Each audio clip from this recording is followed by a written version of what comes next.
수량 결정 방법에는 이렇게 세 가지가 있고요. 그 다음에 이제 단가 결정 방법에는 총 5가지가 있어요. 그래서 개별법, 그 다음에 선입선출법, 후입선출법, 그 다음에 가중평균법에다가 계속기록법 쓰면 요게 이동평균법, 그 다음에 여기에서 실질재고 조사법을 쓰면 총평균법, 이렇게 해서 5가지가 있는데 좀 이따 요 4가지를 제가 한번 보여드릴 거예요. 앞에다 예시로 이렇게 구하는 것도 있다라고 보여드릴 겁니다. 그 다음에 우리나라가 현재 물가가 뭐 하고 있죠? 상승하고 있죠. 그래서 물가 상승 시에 매출 원가는 후입이 커요. 그 다음에 나머지는 선입이 큽니다.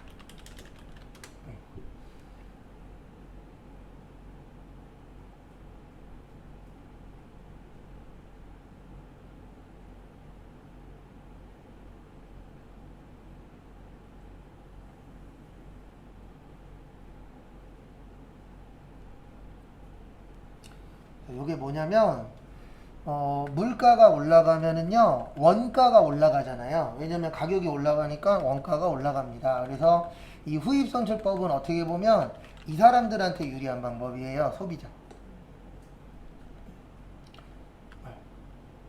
그 다음에 선입선출법은 이분들한테 유리한 거예요. 사업자.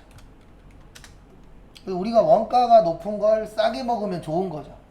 왜냐면 원가라는 게 원래 가격이잖아요. 근데 대부분 사장님들은 원가 낮은 걸 어떻게 하고 싶죠? 비싸게 팔고 싶죠. 그래서 누구 입장이냐에 따라서 어떤 방법을 쓸 것이냐, 그렇게도 좀 나누어서 보실 수도 있어요. 그래서 물가 상승할 때에 후입선출법을 쓰게 되면은 요거는 소비자한테 유리한 거고, 그 다음에 선입선출법을 쓰게 되면은 누구한테 유리한 거예요? 사업자한테 유리한 겁니다. 그래서 실무 가시면 후입선출법 많이 쓸까요? 선입선출법 많이 쓸까요? 선입선출법 많이 쓰겠죠. 왜 그러냐면 회사라는 곳은 다 아시겠지만 사업자 위주로 움직일 수밖에 없잖아요. 왜냐면 소비자 위주로 일을 하게 되면은요 우리 집 망하거든요. 그래서 너무 싼데도 좀 의심을 해봐야 돼요. 근데 싸면 다 싼 이유가 있더라고요. 대부분 싼 데 가보면은 국산보다는 뭐가 많아요? 수입이 많을 수밖에 없죠. 왜냐면 자재값을 맞춰야 되니까. 그 다음에 마지막으로 두 가지 있구나. 재고자산 감모손실이라고 있어요. 적고 나서 설명드릴게요. 그래서 정상적하고 비정상적, 아니면 2장짜리 보시면 돼요. 2장짜리에 그대로 있어요. 그래서 어저께 드린 그 2장짜리의 내용은 그대로 있습니다.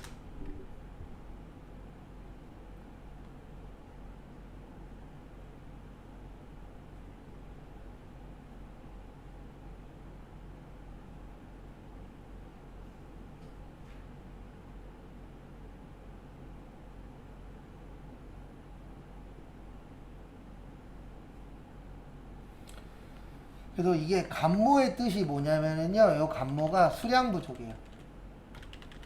그러니까 제가 아까 그 수량이 안 맞을 수도 있다 그랬잖아요. 그때 쓰는 게 요 재고자산 감모손실입니다. 그래서 감모라는 건 나오는 게 좋은 거예요? 안 나오는 게 좋은 거예요? 안 나오는 게 좋은 거예요. 회사 입장에서. 그래서 나오게 되면은 그때는 원가 처리하라고 되어 있어요. 그래서 없어지긴 했지만 원가에다가 포함시켜라. 이렇게 되어 있고, 그 다음에 만약에 비정상적일 때는 비용 처리해라. 이렇게 이제 2가지로 되어 있으세요. 그리고 요 밑에 거는요, 나오면 세무에 나옵니다. 밑에 거 회계에 거의 안 나와요. 나오게 되면은 전산세무 2급 붕괴 문제로 종종 출제되는 내용 중에 하나세요. 그 다음에 마지막으로 재고자산 평가손실. 그래서 평가 그러면은 금액 조정하는 거예요. 여기에서는 저가법을 써서 재고자산 저가법을 쓰고 매출 원가에서 처리해요. 지금 적어드린 거는 그 2장짜리에 그대로 있습니다.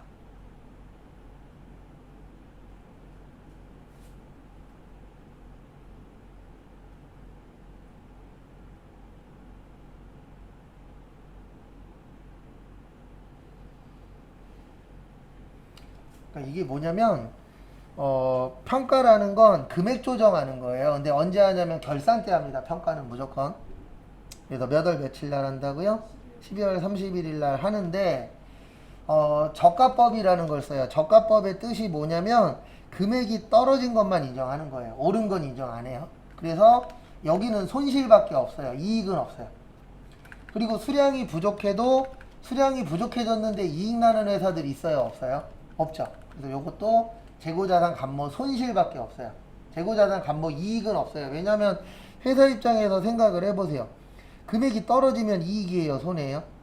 당연히 손해겠죠. 그래서 이렇게 나누어 집니다. 꼭 참고하세요.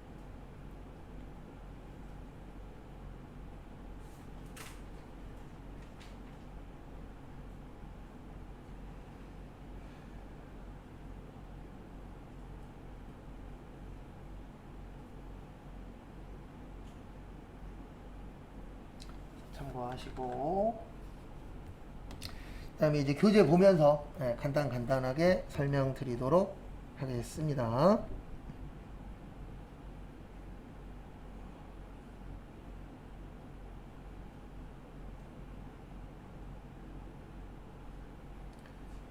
그래서 보시면은요, 거기 보시면 일단 재고자산 그러면은 기업이 영업활동 과정에서 판매 또는 제품의 생산을 위해서 보유하고 있는 자산인데 거기 두 번째 줄에 무슨 목적으로 가지고 있는 거라고요? 판매 목적. 판매 목적으로 가지고 있다라고 봐주시면 되세요. 그 다음에 거기 밑에 재고자산의 분류 보시면 상품 있고요. 그 다음에 제품 있고 반제품 있고 제공품 있고 원재료 있고 쭉 나오는데 저희는 솔직히 요 네 가지가 많이 나와요. 상품, 제품, 제공품, 원재료 요 네 가지가 많이 나오는데 이 제공품이 뭔지 좀 헷갈리실 수 있어요. 왜냐면 평소에 제공품이라는 말 안 쓰니까. 그래서 제품 그러면 요거는 완성품을 이야기해요. 완성품을 이야기하고 제공품 그러면 미완성품을 제공품이라고 해요. 그래서 제공품은 지금 만들고 있는 중이다 라고 이해를 해주시면 됩니다.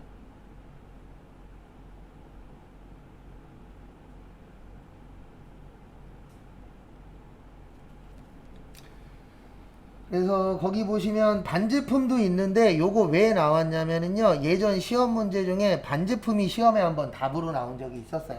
그래서 반제품은 말 그대로 완성된 거예요? 만들고 있는 중인 거예요? 만들고 있는 중인 거. 그래서 아직 완성 안 된 거를 반제품이라고 합니다. 그래서 완성은 안 됐는데 회사에서 팔 수 있어야 돼요. 왜냐면 제품이라는 거는 완성된 다음에 파는 거거든요. 그래서 반제품은 우리 회사에서 완성되지는 않았지만 뭐 할 수 있는 거요? 판매할 수 있는 거. 그거를 반제품이라고 합니다. 잘못 이해하시는 분은 반만 만들어서 판다라고 생각하시는데 그게 아니에요. 만들고 있는 중에 파는 거. 그 다음에 뭐 나머지는 그렇게 중요하지 않고요. 그 다음에 지금부터 공식 4가지를 적어 드릴 건데 오늘 내일 쪽지 시험 보진 않을 거예요. 요건 뒤쪽에서 볼 건데 어쨌든 추후에 요 부분도 좀 외워 주셔야 돼요. 그래서 공식 4가지가 있습니다. 그리고 이거 어디에 있냐면 그 외우시라고 나눠 드린 거 저쪽에 있어요. 어느 쪽에 있냐면은 저기 두 번째 장 그 가운데쯤 아마 있을 거예요. 그쯤에. 공식은 4가지가 있어요. 순매출액, 순매입액, 매출원가, 매출총액.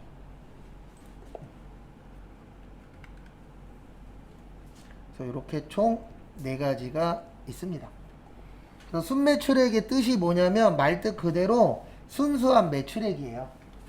그래서 1년 동안에 우리 회사가 얼마치 팔았냐 그거를 순매출액이라고 표현을 하는데요. 구성은 이렇게 되어 있어요. 총매출액 마이너스 매출할인 및 애누리 마이너스 매출할인.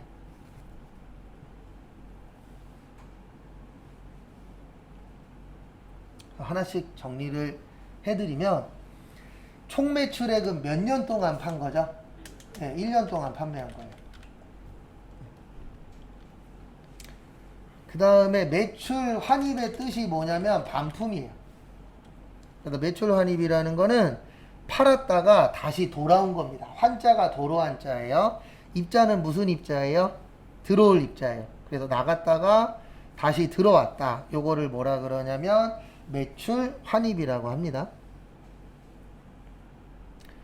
그 다음에 애누리라고 있어요. 애누리는 깎아주는 건데 뭐와 관련돼서 깎아주는 거냐면 물건. 그래서 물건과 관련돼서 할인해주는 거, 깎아주는 거를 애누리라고 해요.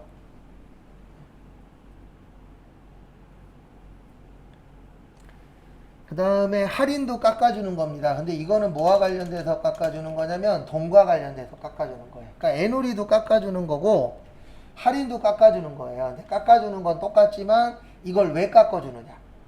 그래서 애누리 같은 경우에는 이럴 수도 있겠죠. 어떨 수도 있냐면 우리 회사에서 열심히 우리가 만약에 가구 파는 회사예요. 그 가구를 팔았는데 배달하다가 흠집이 났어. 그럴 수도 있어요, 없어요? 있죠. 그러면 방법은 두 가지밖에 없어요. 하나는 반품받는 거예요. 그리고 또 하나는 조금 깎아주고 파는 거예요. 근데 실질적으로 판매하시는 분들 입장에서는 뭐가 더 좋아요? 좀 깎아주고 파는 게 훨씬 더 유리합니다. 왜 그러냐면 가구라는 게 매일매일 팔리는 게 아니잖아요. 그리고 사람들마다 좋아하는 것도 다르고. 그래서 그렇게 해서 깎아주는 걸 애놀이라고 해요. 그 다음에 할인은 이제 돈 빨리 받으려고 깎아주는 거예요. 그래서 어떻게 보면 요거는 조기 회수. 목적이 좀 있어요. 그래서 그 목적 중에 하나가 뭐 하기 위해서요? 빨리 돈을 받기 위해서. 왜냐면 돈 받는 거 중요하잖아요. 근데 만약에 우리가 다음 주에 돈이 필요한데 돈 받을 거밖에 없어. 그러면 거래처에 전화해서 이렇게 얘기하는 거예요. 우리 돈 필요한데 저기 뭐냐 다음 주까지 돈 주면 얼마 안 받을게. 몇 프로 깎아줄게. 이럴 수 있어요, 없어요? 있죠. 그거를 할인이라고 해요.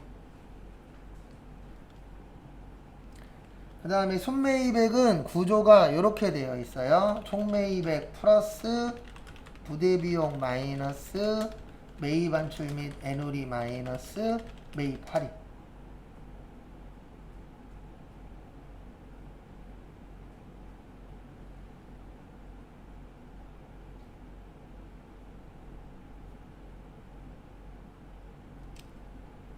그래서 뭐냐면 이렇게 되는 겁니다. 총매입액은 1년 동안 구입한 거예요. 그리고 부대비용은 뭐 운반비 같은 거 추가로 들어가는 거. 그 다음에 매입 환출은 똑같이 반품. 애누리는 물건과 관련돼서 깎아주는 거. 할인은 돈과 관련돼서 깎아주는 거.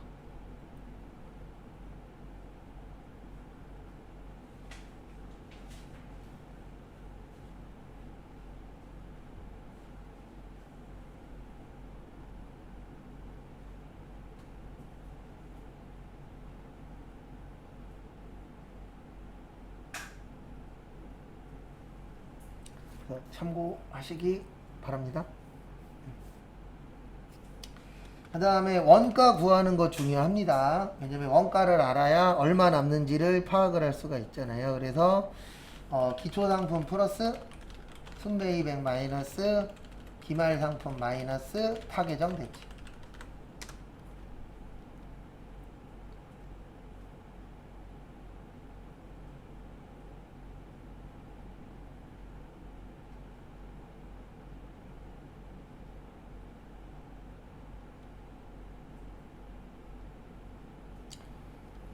그래서 이렇게 되는 겁니다. 기초 그러면 몇 월 며칠 날 갖고 있는 거예요? 1월 1일. 그 다음에 순매입액 그러면 몇 년 동안 산 거라고요? 1년.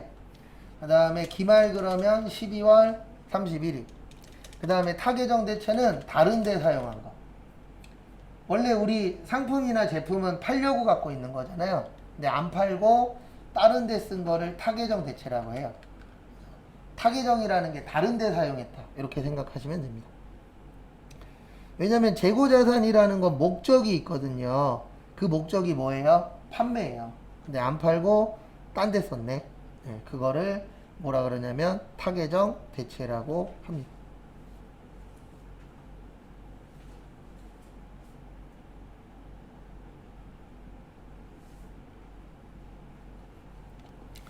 그래서 요걸 가지고 거기 117페이지부터 또 설명을 드리도록 하겠습니다. 그래서 거기 117페이지 밑에 보시면 파란색 박스 하나 있어요. 그래서 취득원가는 매입가액의 부대비용 더하고 매입 반출 빼고 매입 애누리 빼고 매입 할인, 요게 순매입액이 되는 거예요. 무슨 매입액이요? 순매입.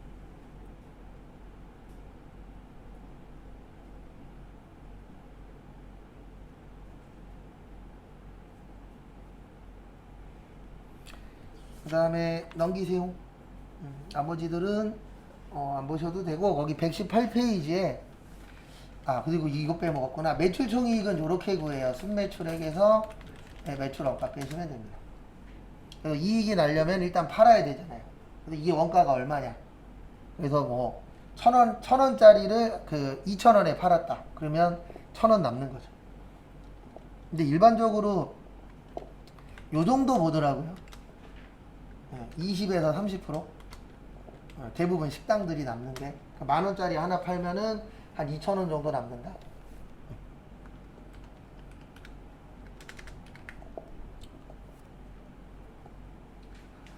그 다음에 거기 118페이지에서 이거 지금까지 한 3-4번 정도 나왔는데, 세무까지 포함해서요. 거기 보면 2분의 10, 10분의 2랑 30분의 n이라고 있어요.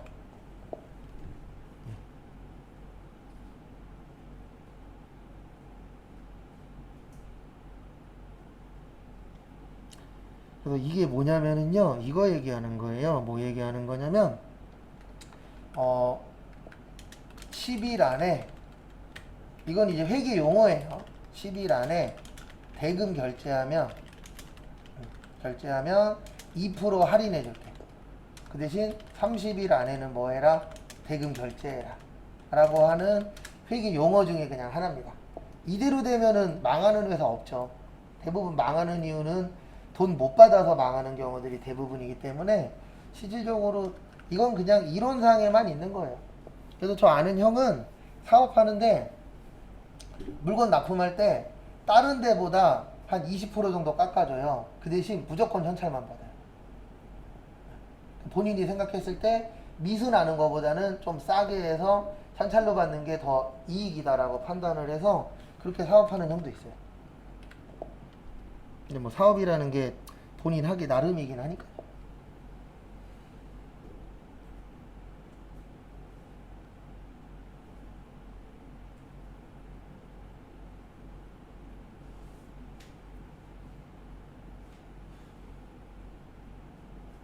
다음에 넘어오시고 120페이지 기말재고자.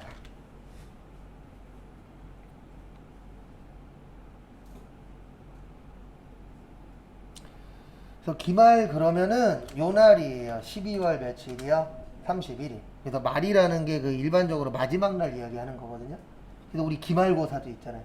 네. 중간고사 있고. 그래서 지금부터 설명하는 게 지금까지 설명드린 것보다 시험 문제는 더 잘 나옵니다. 그래서 거기 기말재고자산 밑에 보시면 미착상품이라고 있어요. 그래서 미착의 뜻이 뭐죠? 아직 도착 안 했다. 그래서 두 가지가 있어요. 선적지 인도조건하고 도착지 인도조건. 그래서 선적지 인도조건은, 선적이라는 게 물건 싣는 거예요. 그래서 물건 실으면은 판매했다라고 보는 거예요. 그래서 선적 시에 누구께 되는 거예요? 구매자께 되는 거예요.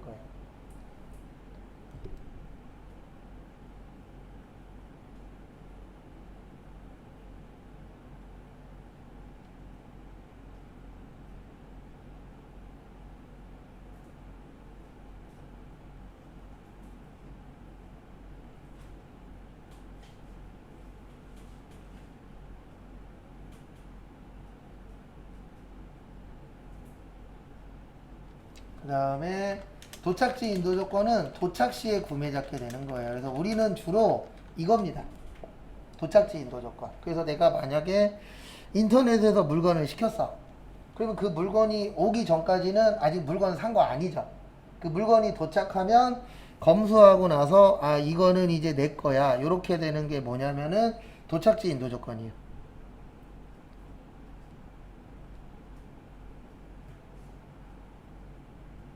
그래서 언제 내게 되느냐 거기에 따라서 이제 차이가 생기는 겁니다.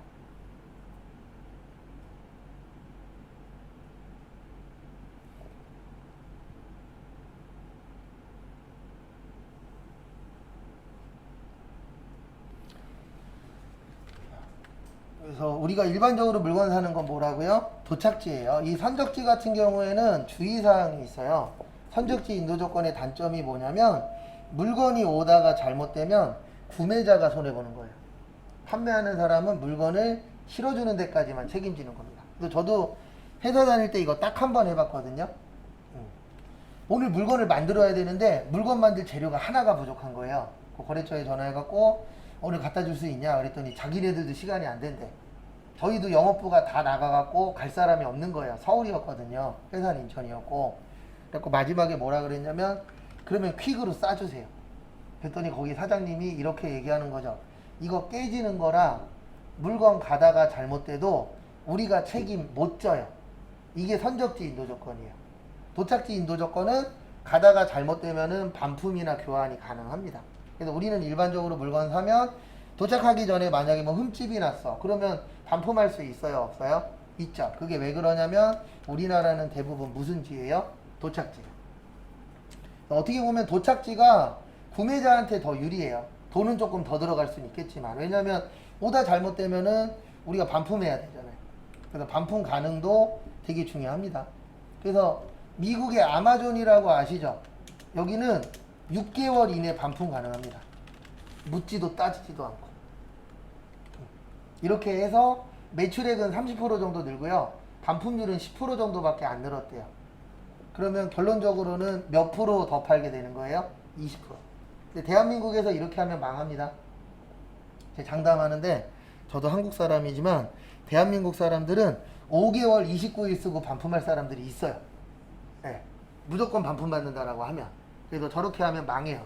그리고 외국에 그 유명한 그 쇼핑몰 회사나 이런 회사들이 대한민국에 못 들어오는 이유가 있대요. 이거는 한번 뉴스 추정육식품 같은 데서 한번 나온 적이 있었는데 그게 왜 그러냐면 지금 우리나라가 거의 최저 가격이기 때문에 그 외국 업체가 들어와서 현재 팔리고 있는 것보다 더 싸게 팔면 망한대요. 거의 최저가로 지금 거의 다 팔고 있어서 지금 인터넷에서 파는 건 우리도 살 때 보면 똑같은 물건이 있으면 최저가를 찾잖아요. 그래서 거의 마진이 그렇게 많이 안 남는 물건들도 많다라고 뉴스에 나오더라고요. 한번. 이제 마진이 안 남으면 먹고 살기 힘들 건데요. 그 다음에 저기 120페이지 밑에 보시면 위탁품이라고 있어요. 이거 적성품이라고도 하는데 이거 할 때는 꼭 두 명이 나와요. 위탁자하고 수탁자. 그래서 위탁자는 부탁하는 사람, 수탁자는 부탁받은 사람. 이렇게 이제 두 가지로 나누어집니다.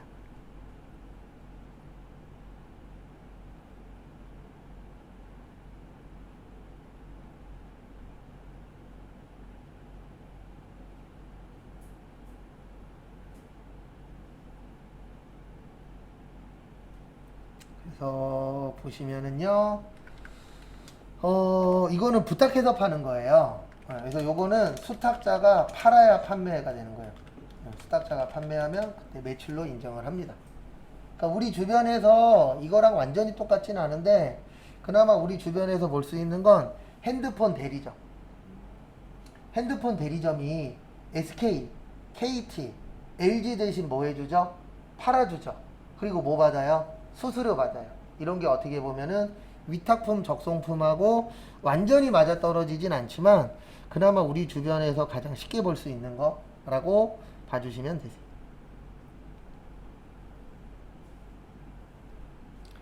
그 다음에 121페이지 보시면은 시용품이라고 있어요. 시용품.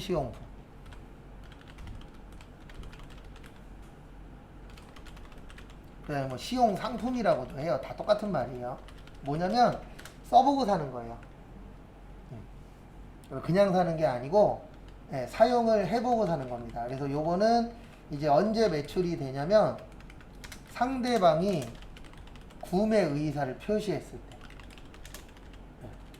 그러니까 이런 거 있잖아요. 우리 홈쇼핑들 보다 보면은 화장품에 이렇게 팔기도 하더라고요. 어떻게 파냐면은 원품하고 샘플 보내드릴 테니까 샘플 써보시고 마음에 드시면 본품 뜯으세요. 그 대신 본품 뜯으면 반품 안 받아줄 겁니다. 이렇게 파는 경우도 있고, 그 다음에 뭐 귤 같은 거는 한 박스, 세 박스짜리야. 그러면 한 박스당 하나씩 먹은 거는 반품 받아줘요. 그 대신 2개 이상 먹으면 반품 안 받습니다. 이렇게 해서 파는 경우들도 있는데, 솔직히 궁금하기는 해요. 뭐가 궁금하냐면, 과연 2개 먹으면 걸릴까? 하나만 된다라고 되어 있긴 하거든요. 2개 먹고 반품하면 걸릴까? 라는 쓸데없는 생각들을 가끔씩 하곤 합니다. 그래서 요게 중요해요. 무슨 표시요? 구매 의사. 왜냐면 이거 써보고 사는 거거든요. 그래서 이게 먹혀요, 대한민국에선. 근데 그럴 수밖에 없는 게, 우리 왠지 그냥 홈쇼핑에서 팔든 어디서 팔든 의심 먼저 하잖아요. 진짜 저거 좋을까? 근데 안 좋은 경우들도 종종 있어요. 왜냐면 요즘에 뭐 아무리 물건이 좋아졌다라고 해도 종종 있더라고요. 그래서 제 친구 중에 하나가 예전에 저걸 한번 산 적이 있었어요. 탕수육. 파는 거. 그래서 샀는데 2개 먹고 다 버렸대요. 맛이 없어서. 제가 알기로 걔가 입맛이 까다로운 놈이 아니거든요. 근데 그런 놈이 맛없다라고 할 정도면 진짜 맛없는 거예요. 버렸다 그러더라고요. 연예인 얼굴 그려져 있는 탕수육이었다 그랬어요. 그 다음에 반품률이 높은 재고 자산은 요건 특별히 볼 거 없고, 일반 판매라 그래서 3가지가 있어요. 일반 판매라 그래서 3가지가 있는데, 뭐가 있냐면은요, 첫 번째로 저기 현금으로 팔 때, 그 다음에 외상으로 팔 때, 할부로 팔 때, 우리나라는 인도 기준을 씁니다. 인도 기준이 뭐냐면은요, 써보고, 물건 팔면 팔았다라고 보는 거예요. 그래서 이렇게 생각하시면 됩니다. 우리 마트 많이 가봤죠. 마트에 가면 캐셔분들이 있어요, 없어요? 있죠. 그러면 우리가 물건을 다 사고 마지막에 캡셔분한테 주고, 캡셔분이 바코드 찍은 다음에 나한테 주면 그때부터 이 물건은 누구 거예요? 내 거예요. 이렇게 보는 게 이제 인도 기준입니다. 그 다음에 여기엔 안 나와 있는데 상품권도 종종 나와요. 상품권. 그래서 상품권을 회수하고 물건을 판매했을 때, 우리 상품권으로 물건 사본 적 있다, 없다? 있다. 그러면 상품권으로 물건 살 때 전제 조건 중에 하나가 이 상품권을 내가 사용을 해야 되잖아요. 그래서 상품권을 사용하면 그때 매출로 보겠다는 뜻이에요. 따를 때 매출로 보는 게 아니고, 상품권 썼네? 그러면 그때 팔았구나, 이렇게 인식을 하겠다라는 뜻입니다.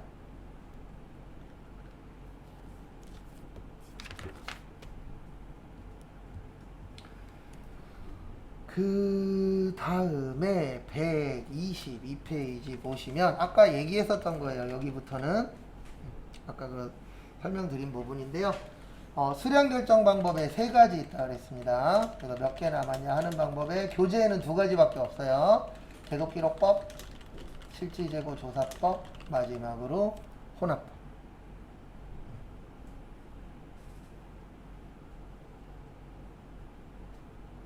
이렇게 몇 가지가 있으세요? 3가지.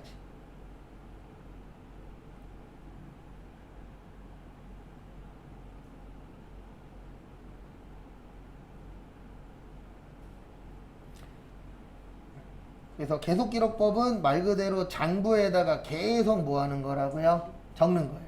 그래서 요거는 장부에 적는 거고, 그 다음에 실질재고 조사법은 창고 가서 직접 확인하는 거예요.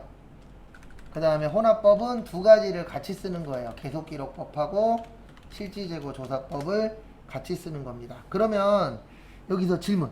실무에서는요, 무슨 법을 쓸까요? 실무에서는 혼합법을 써요. 왜냐면 창고에 몇 개 있는지도 확인해야 되고, 그 다음에 장부에 몇 개 있는지도 확인을 해야 되죠. 그래서 장부에 100개 있으면 창고에도 몇 개 있어야 된다? 100개 있어야 된다. 그래서 실무에서는 혼합법을 많이 씁니다. 근데 시험 때는 솔직히 요 2개가 더 잘 나오기는 해요.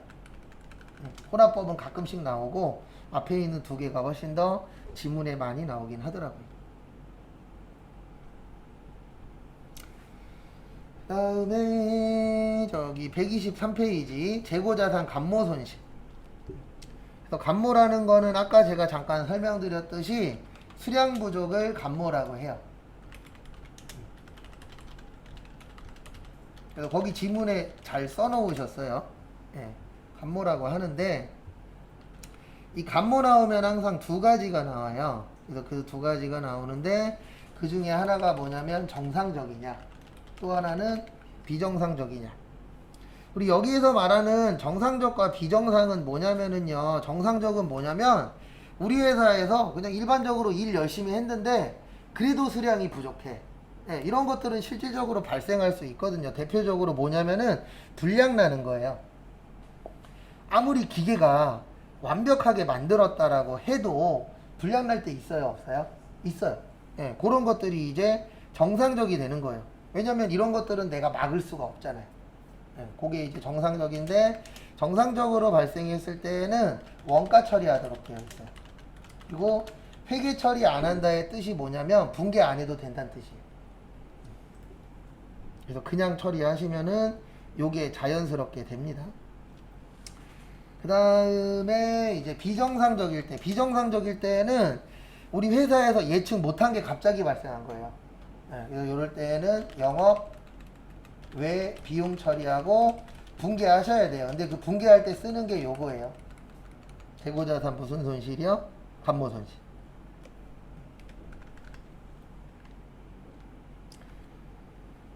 그 다음에 또 다음 거 보시면 123페이지 밑에 교재에는 개별법, 선입선출법, 이동평균법, 이동평균법이라고 안 되어 있고 그냥 평균법이라고 되어 있어요. 교재에는. 그 다음에 저기 잠깐 봐보실래요? 저희 시험엔 잘 안 나오는데 124페이지 보시면 소매제고법이라고 있어요. 대출가격 환원법이라고 하는데 요거는 이건할 때 쓰는 거예요. 화재 났을 때. 우리가 당연히 화재 안 나는 게 좋습니다. 맞죠? 예. 근데 어쨌든 화재가 나도 우리 회계에서는 화재 났으니까 불타서 없어졌을 거 아니에요. 일부는 그 몇 개가 불타서 없어졌냐까지도 계산을 해야 돼요. 근데 문제는 뭐냐면은 불난 데 가갖고 물어볼 수도 없잖아요. 얘들아 너네 몇 개 탔니? 그러면 뭐 불난 애들이 얘기해 줄 것도 아니고 그래서 역추적하는 거예요. 우리가 얼마치 팔았으니까 얼마치 뭐 했을 거다? 남아있을 거다라고 예측하는 거예요. 그래서 대부분 이제 불났을 때 많이 활용하는 방법 중에 하나세요. 근데 저희 시험엔 안 나와요.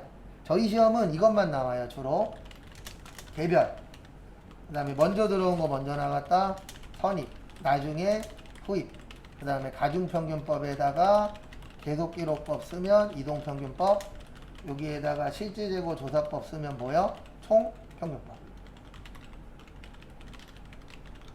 이렇게 이제 구별을 해주셔야 되세요.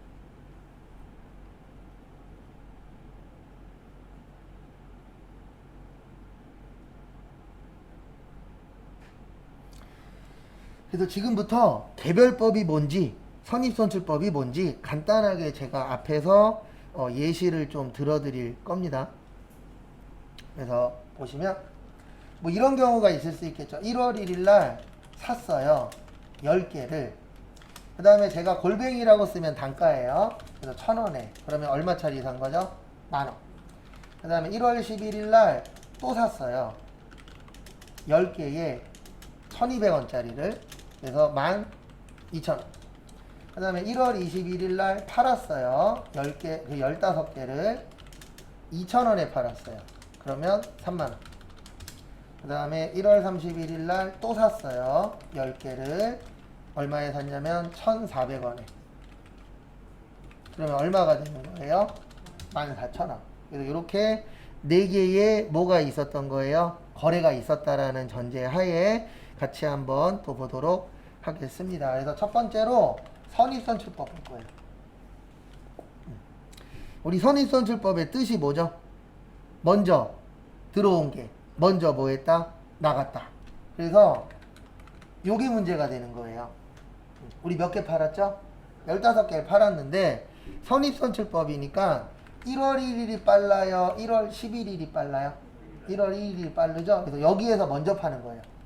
그래서 1월 1일에서 10개 팔고 여기에서는 몇 개만 더 팔면 되죠? 5개. 그래서 남는 거는 5개에 2,000원에서 얼마 남는 거예요? 10,000원. 이렇게 계산하는 걸 무슨 법이라 그래요? 선입선출법이라고 해요.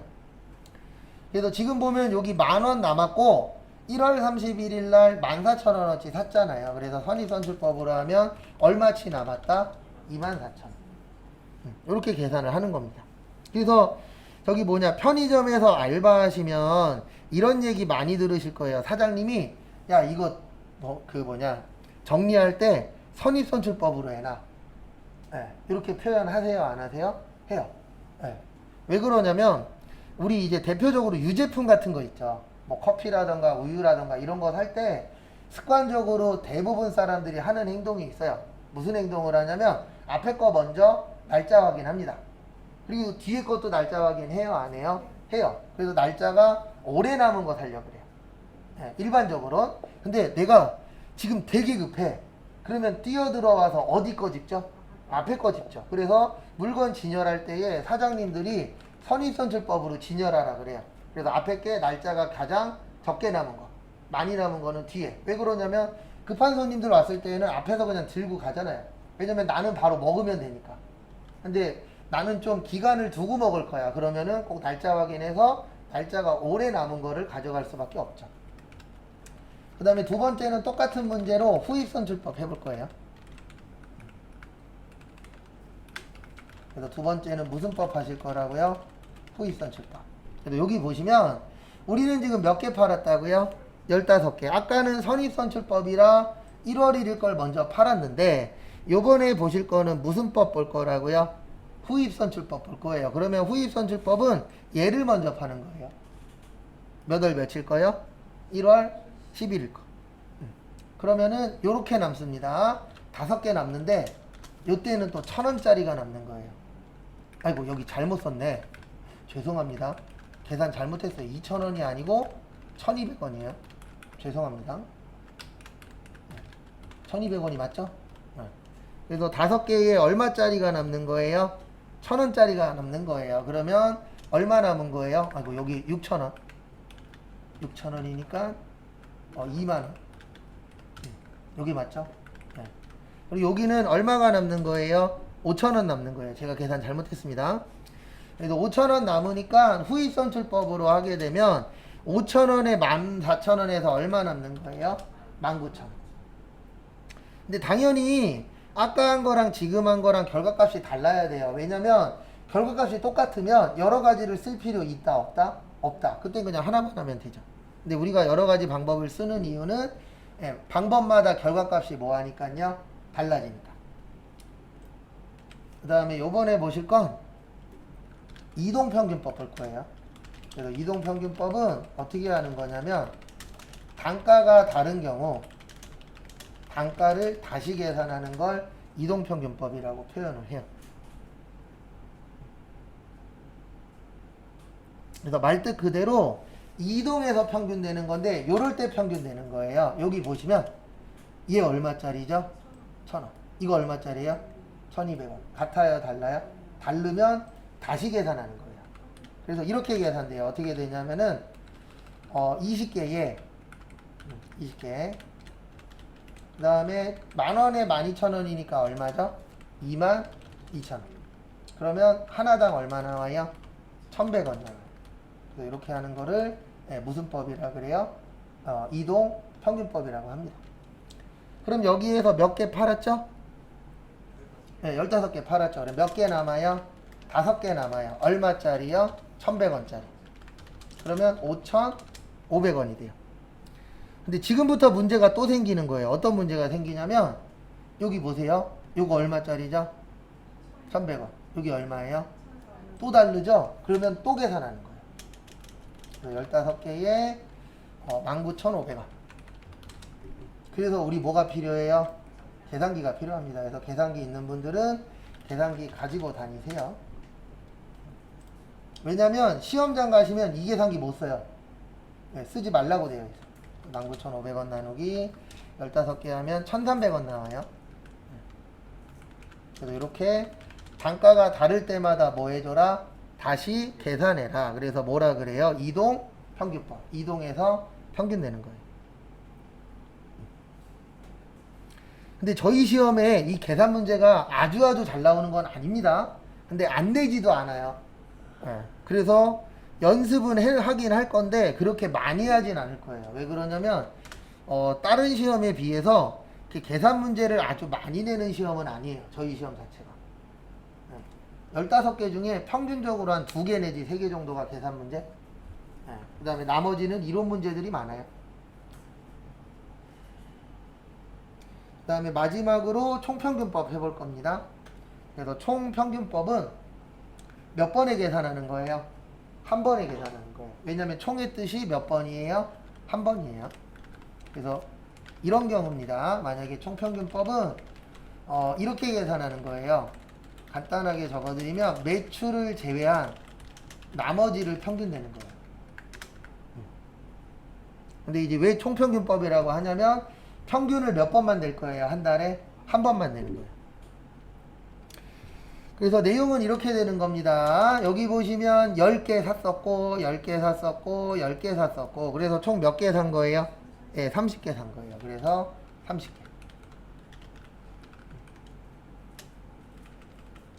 그 다음에 만원에 12,000원에 14,000원이면 얼마예요? 36,000원. 그럼 나누면 얼마 나와요? 1,200원. 이렇게 한 번에 평균 낸다 그래서 총평균법이라고 하는 거예요. 왜냐면 총의 뜻이 토탈이거든요. 총점. 예. 그래서 한 번에 계산을 해주시는 겁니다. 그러면 이렇게 남겠죠. 여기에서 몇 개 팔았죠, 우리? 15개 팔았죠? 그러면 남는 거는 15개에 1,200원에서 18,000원 남는 거예요. 그럼 보시면 구한 방법에 따라서 여기 금액이 다 다르잖아요. 여기 19,500원. 여기는 얼마요? 18,000원. 그래서 우리가 여러 가지 방법을 쓰는 이유는 구하는 방식마다 결과값이 어떻다? 달라진다. 근데 실무 가시면 무슨 법만 쓸 거다? 주로 선입선출법을 써요. 근데 선입선출법을 쓰는 이유가 선입선출법이 회사에 유리하거든요. 왜냐면 선입선출법은 어떻게 되어 있냐면 저기 이익이 많이 남도록 되어 있어요. 그래도 무조건 이익이 많이 남는 게 나쁜 건 아닙니다. 이익이 많이 남으면 단점은 하나밖에 없어요. 세금을 많이 낸다는 거. 근데 이익이 많이 남으면 좋은 건 뭐냐면은요. 남한테 알리기엔 좋잖아요. 왜냐면 생각을 해보세요. 남한테 나 1,000만원어치 팔아서 100만원 남았다? 그러면 사람들이 에이 별로 안 남네? 이렇게 생각할 거 아니야. 근데 1,000만원어치 팔았는데 400만원 남았어. 그러면 사람들이 와 저거 할만하다. 예, 무조건 이익이 많이 남는 게 나쁜 게 아니에요. 딱 하나만 안 좋은 거예요. 뭐가 많이 나간다? 세금이 많이 나간다. 그거 빼놓고는 나머지는 좋죠. 왜냐면 많이 팔아야 남는 게 많고 많이 남아야 내가 가져가는 것도 어떻죠? 많죠. 근데 항상 사기 아닌 사기들을 쳐요. 국가도 보면요. 그 급여 같은 거 평균 급여 보여줄 때 많아야 될 때는요. 사장님이나 이런 사람들 다 끌고 와갖고 평균 내고요. 적어야 될 때는 사장님이나 이런 사람들 빼요. 알바나 이런 사람들 빼고 계산해요. 네. 그 다음에 적어 보여야 될 때는 알바들 다 집어넣고. 네. 그래서 우리가 뭐는 되도록이면 믿지 말라 그러죠. 통계는 100% 믿으시면 안 돼요. 그냥 항상 통계는 참고사항이지. 왜 그러냐면 만약에 삼성으로 예를 들어 드릴게요. 네. 삼성에 만약에 회장님이 연봉이 100억이야. 근데 중소기업 다니는 한 명이 연봉이 3천만 원이야. 그럼 100억하고 3천만 원하고 평균 되면 50억이라고요. 맞잖아요. 이 평균치는 그냥 항상 참고만 하셔야지. 어떤 분들 보면 그 평균치를 너무 사랑하시는 분들 계시거든요. 네, 그러면 잘못된 판단할 수가 있어요. 왜 그러냐면 만약에 인천 집값이 평균 3억이래. 3억 안 되는 집도 있잖아요. 5억 넘는 집도 있고 10억 넘는 집들도 인천에 있긴 있어요. 저기 송도 쪽 가면은. 네. 그래서 항상 평균치는 그냥 뭐라고 생각하시면 돼요? 참고사항이에요. 무조건 100% 정확하진 않습니다. 그래서 원래 제일 좋은 건 이게 제일 좋아요.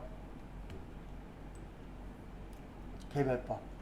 예. 개별법은 몇 개씩 계산하는 거예요? 예, 개별적으로 하나씩 계산하는 거예요. 그럼 당연히 하나씩 계산하니까 금액은 정확하겠죠. 그 대신 단점은 뭐냐면 항상 정확하게 하려면 시간이 오래 걸려요. 예. 그 다음에 제일 중요한 거는 내가 투자한 값어치만큼의 이익이 남느냐도 중요하죠. 그래서 열심히 계산했는데 이거 계산 하나 안 하나 우리 회사에 아무 소용이 없어. 그러면 개별법으로 꼭 할 필요 있어요? 없어요? 없어요. 네. 그래서 다른 방법들을 쓰는 이유가 뭐냐면 항상 가장 좋은 건 하나씩 계산하는 게 가장 좋아요. 누구든지 다 알아요. 근데 단점은 뭐예요? 시간이 오래 걸려. 그 다음에 그만큼 우리 회사에 메리트가 있느냐 이런 것도 중요하죠. 그래서 개별 얘기가 언제 가장 많이 나오는지 아세요? 뉴스에 명절 때 되면 가장 많이 나와요. 개별 포장. 개별적으로 포장해갖고 가격만 비싸잖아요. 근데 실제 그거를 따로 사면은 그거보다 훨씬 더 어때요? 싸요. 그래서 만약에 3만원짜리 선물 세트야. 그거 매장 가갖고 따로따로 사면은 한 18,000원에서 2만원 사이면 살 수 있대요. 근데 이제 문제는 뭐냐면 명절 때니까 이쁘게 해서 갖다 드려야 되다 보니까 포장 값이 비싸죠. 그러니까 다 상술이에요, 결론은. 근데 어떡하겠습니까? 1년에 몇 번 없는 선물하는 날인데 그냥 박스에다가 틱하고 갖다 드릴 순 없잖아요. 그러니까 이제 포장해갖고 갖다 드리는 거죠. 저것도 똑같잖아요. 저 제일 싫어하는 날 빼빼로데이. 그것도 어떻게 보면 상술이잖아요. 빼빼로데이 날 빼빼로 준다고 해서 뭔 일 생겨요? 아니죠. 근데 또 안 주면 또 서운해하고. 참 이게 상술 잘 만드시는 것 같아요. 그래서 3월 3일은 무슨 날이죠? 삼겹살 데이입니다. 3사마다 그래서.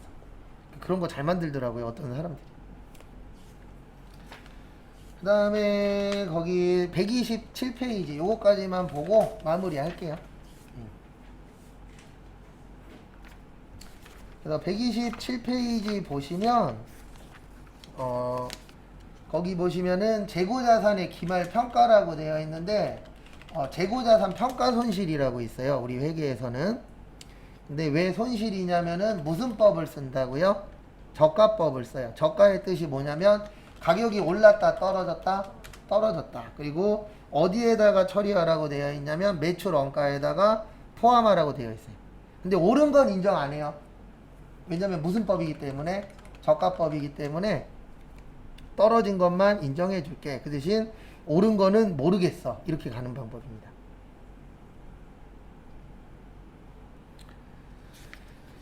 그래서 여기까지 보시고요. 잠깐 쉬었다가 12시 35분에 쪽지 시험 보고 그 다음에 내일 볼 거 정리해 드리고 그 다음에 분계 풀 겁니다.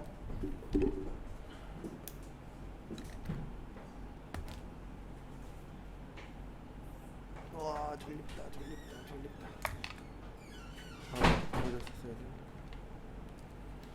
이렇게 자는 거에 후회가 나냐.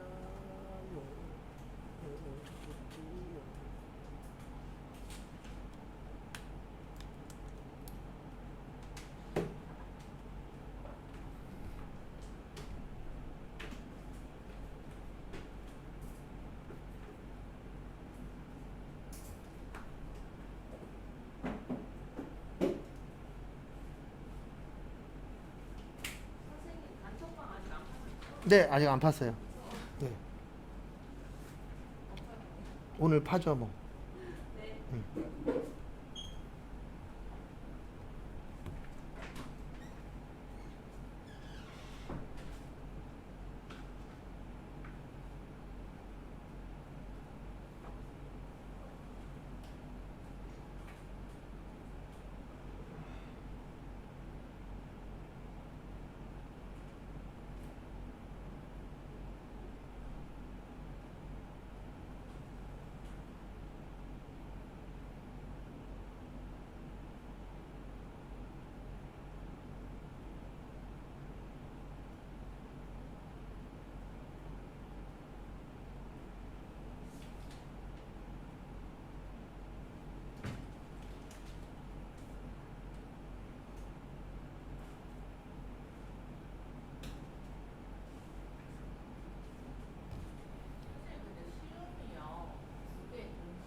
네.